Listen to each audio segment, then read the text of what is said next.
बिस्मिल्लाहिर्रहमानिर्रहीम अस्सलामुअलैकुम। हेडक्वार्टर्स 360 के साथ मैं हूं उमर इनाम और मेरे साथ मौजूद हैं सहाफ़ी और यूट्यूबर मुगीस अली। मुगीस, बहुत शुक्रिया आपके वक्त। बहुत शुक्रिया उमर इनाम साहब। मुगीस भाई, 25 जुलाई 2018 को पाकिस्तान में जनरल इलेक्शन हुआ था। उस डेट से लेकर आज तक जब हम ये बात कर रहे हैं, पाकिस्तान में सबसे बड़ी लूजर और कंफ्यूज्ड पार्टी और लीडर्स पॉलिटिकल आपको कौन से नजर आते हैं? उमर इनाम साहब, बहुत शुक्रिया आपके वक्त का। देखें, अगर बिल्कुल एक रास्ते से हर चीज़ें तमाम वो चीज़ें हटा दी जाएं जिससे नज़र ये आए कि आपने पाकिस्तान का पॉलिटिकल सिनेरियो देखना है, तो मुस्लिम लीग नून जो है वो आपको कंफ्यूज पार्टी इसलिए नज़र आएगी कि इलेक्शन हारने के बाद उन्होंने ये कोशिश की कि किस तरह से इमरान खान की हुकूमत को पहले ही महीने हम घर भेज दें। लेकिन आपने देखा कि जिस तरह से वो मुख्तलिफ केसेस में जब फंसे तो उसके बाद ये नज़र आया कि देखिए, आपके पास ना सेनेट रहा, ना आपके पास कौमी असम्बली में वो एक धमक थी, वो चमक थी, फिर आपके पास पंजाब असम्बली में हुकूमत नहीं बना सके, और इसके अलावा फिर आप देखें बलोचिस्तान से आप मुकम्मल तौर पर आउट हो गए, कराची और सिंध में तो आप नजर भी नहीं आए, और वहाँ से आप खुद शहबाज शरीफ इलेक्शन भी आ रहे। इस तरह से देखें तो ये एक लूजर पार्टी जिसे कह सकते हैं कि वो नजर आई और कंफ्यूज भी नजर आई। उन्होंने समझा कि इमरान खान साहब की हुकूमत पहले 2 माह में 3 माह में आर्मी के साथ उनकी लड़ाई होगी और वो हुकूमत हम गिरा देंगे, या ये है कि हमें इस इलेक्शन से तो आउट कर दिया गया, अगले इलेक्शन या अब हमारे साथ जो सलूक करना था वो कर दिया, अब हम नई उम्मीद के साथ जाएंगे तो हमें कोई ना कोई रास्ता मिल जाएगा। लेकिन आपको पता है कि ना ही 2-3 माह में हुकूमत गिरी, बल्कि आज तो 3 साल हो गए हैं और ना ही इनको कुछ मिला। और ये कंफ्यूज इसलिए रहे हैं कि देखिए, नवाज शरीफ अपना एक बयान लेकर चलते हैं, मरीम नवाज अपनी एक बात लेकर चलती हैं, शहबाज शरीफ अपना एक नजरिया लेकर चलते हैं, तो वोटर्स भी कंफ्यूज है। वो कहते हैं कि यार ये इनकलाब लाना है, आपने एस्टेब्लिशमेंट के खिलाफ लड़ना है, या आपने वही पुरानी सियासत करनी है जो गेट नंबर 4 के बाहर होती है कि आपके सामने बोर्ड होते हैं और आप बोर्ड पॉलिश करते हैं। हालांकि मरीम नवाज ये कह चुकी हैं कि ये काम बहुत आसान है, ये रास्ता भी बहुत आसान है, लेकिन हमें नजर आया कि यही रास्ता उन्होंने अपनाया तो वो इक़्तिदार में आए।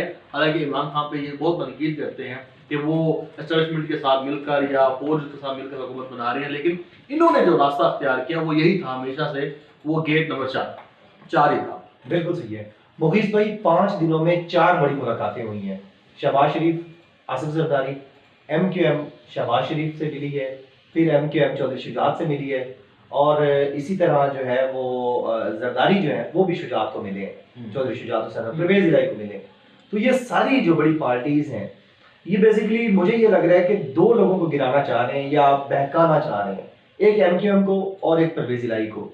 MQM खुश है हुकूमत से, अब उसको कोई मसला नहीं है, परवेज इलाही भी खुश है।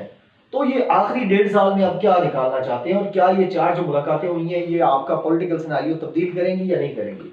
देखिए उमर इनाम साहब, पहले तो आपको मैं एक बिल्कुल क्लियर बात बता दूं कि ना ही इनके अंदर इतनी कैपेसिटी है कि हुकूमत गिरा सके।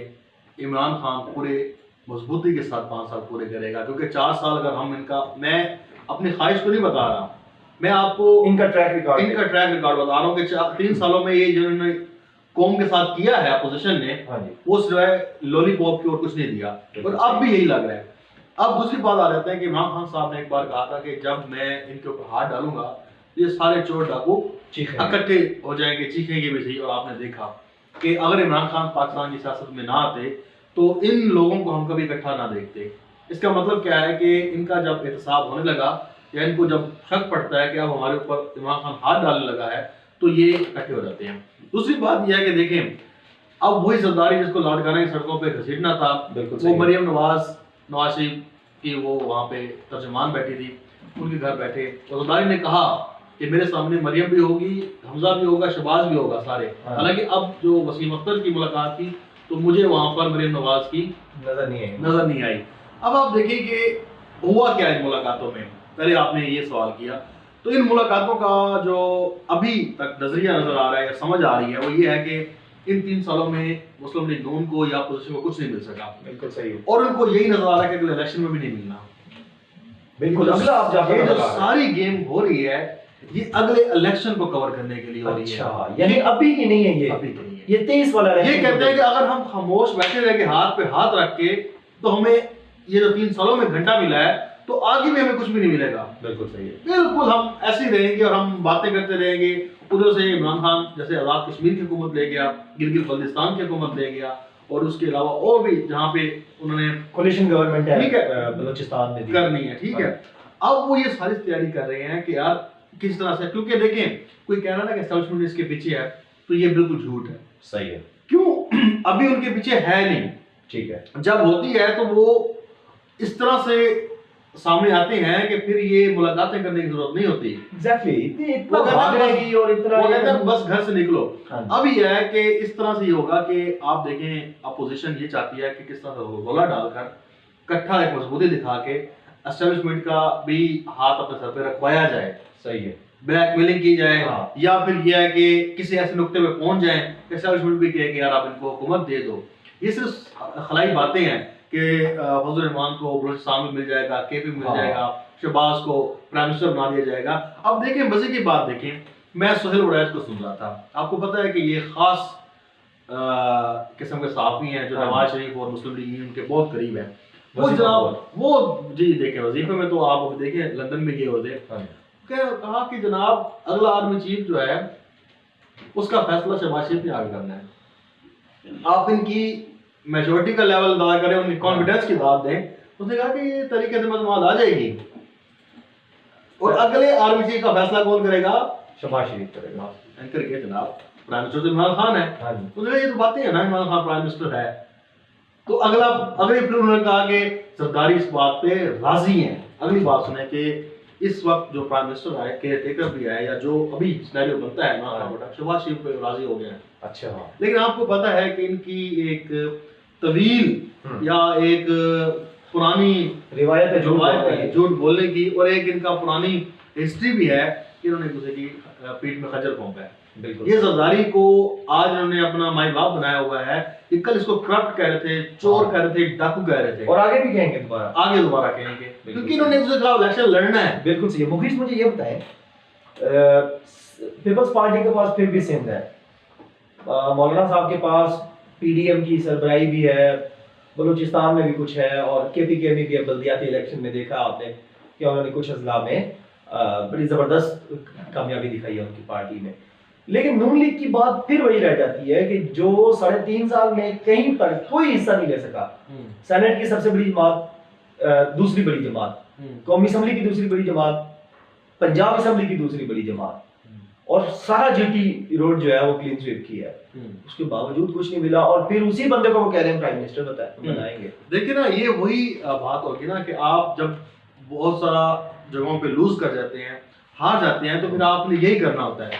अब नून लीग क्यों हाथ पांव मार रही है? मैं आपको बताया ना कि एक तो ये अभी इस हुकूमत को गिराने के हवाले से कोई चक्कर नहीं है। ठीक है, ये है कि जनाब आप एस्टेब्लिशमेंट को दिखाओ कि हम इकट्ठे हो रहे हैं, हम जोर डालेंगे, हम धोला डालेंगे, हमें फ्री एंड फेयर इलेक्शन भी चाहिए, हमें हमारी मर्जी का मैंडेट भी चाहिए, हमें हमारी मर्जी के लोग भी चाहिए, हमें जनूबी पंजाब से लोग चाहिए। तो अब जब आपने लूज कर लिया तो यही पार्टी एक लूजर के तौर पर सामने तो आ रही है। अब जैसे बहुत अच्छा आपने बताया कि जनाब यहाँ लूज किया, यहाँ लूज किया, तो इन्होंने ये 3 सालों में हम देखा कि कोई बहुत बड़ा इम्पैक्ट नहीं डाल सके, या कोई ऐसी चीज नहीं कर सके जिससे पता लगे कि जनाब ये पाकिस्तान तहरीक इंसाफ को क्रॉस कर गए हैं। तो अब ये वही है कि जैसे मछली पानी से बाहर आती है तो अब हाथ पांव मार रही है, अब इक़्तिदार से बाहर, ये इक़्तिदार से बाहर है। और ये मैं आपको बार बार इसलिए कह रहा हूँ कि इसको समझना बहुत जरूरी है। लोग समझ रहे हैं कि इस दौरे हुकूमत में कोई तब्दीली आ रही है। ये जो मुलाकातें देखिए, तो शहजाद ने कहा है कि मिट्टी पाओ, हमने 5 साल हुकूमत इमरान खान का साथ देने का ऐलान किया। एमकेएम ने कहा हम 5 साल तक नहीं मतलब दूर जा सकते इमरान खान से, अगली इलेक्शन की बात करो, ठीक है ना। और ये राइट है हर जमात का कि वो किसी के साथ इत्तेहाद करे। इमरान खान साहब के साथ भी किया है तो वो किसी और के साथ भी कर सकते हैं, इसमें कोई बुरी बात नहीं है। दूसरा ये है कि जो जरदारी और इनका जो बाजा है ना, ये इसलिए बाजा बजा रहे हैं कि अगले इलेक्शन में कुछ मिल जाए भाई। जरदारी कहता है कि किस तरह सिंध मेरे से ना खींचा जाए, क्योंकि अगला जो इमरान खान जो देखे कराची के जो पैकेज अनाउंस हुए हैं, ये ग्रीन लाइन दिया है, ये एक सिग्नल है कराची की तरफ बढ़ने का। इमरान खान जो अपना पार्टी एक्सपेंड कर रहा है वो सिंध तक करना चाहता है, बलूचिस्तान तक करना चाहता है। ये जो लोग हैं ये अपनी उस जमात को वहीं तक मजबूत रखना चाहते हैं। जैसे शहबाज शरीफ चाहता है कि किस तरह से पंजाब वापस मिल जाए, जरदारी कहता है मुझे सिंध मिल जाए, बिल्कुल ये इसी में खुश है। जबरदस्त। बाकी प्राइम मिनिस्टर का इस वक्त आना और तब्दील होना ये बहुत मुश्किल लगता है, और मुस्लिम लीग नून का ये सारी मुलाकातें करना अपने आप को लूजर से विनर की तरफ लेके जाना कि जनाब हम विनर हैं, हमने सबको इकट्ठा कर लिया है। ठीक है, बहुत शुक्रिया मुखलिस अली, बहुत शुक्रिया। नाजरीन, जो हासिल कलाम है, जो आज की वीडियो का क्रक्स आप कह सकते हैं, जो पंच लाइन है, वो ये है कि जो मुलाकातें और भाग दौड़ जारी है वो अभी वज़ीर आज़म को बदलने के लिए या अभी इस असम्बली में जो है वो इन हाउस चेंज लाने के लिए नहीं है, बल्कि वो 2023 के जो इलेक्शन है अगर वो हो जाते हैं तो उसमें कुछ हिस्सा पाने के लिए है। उम्मीद है आपको आज की वीडियो पसंद आई होगी। तो बहुत ज़्यादा ख्याल रखिएगा, बहुत शुक्रिया। अल्लाह हाफिज़। पाकिस्तान जिंदाबाद।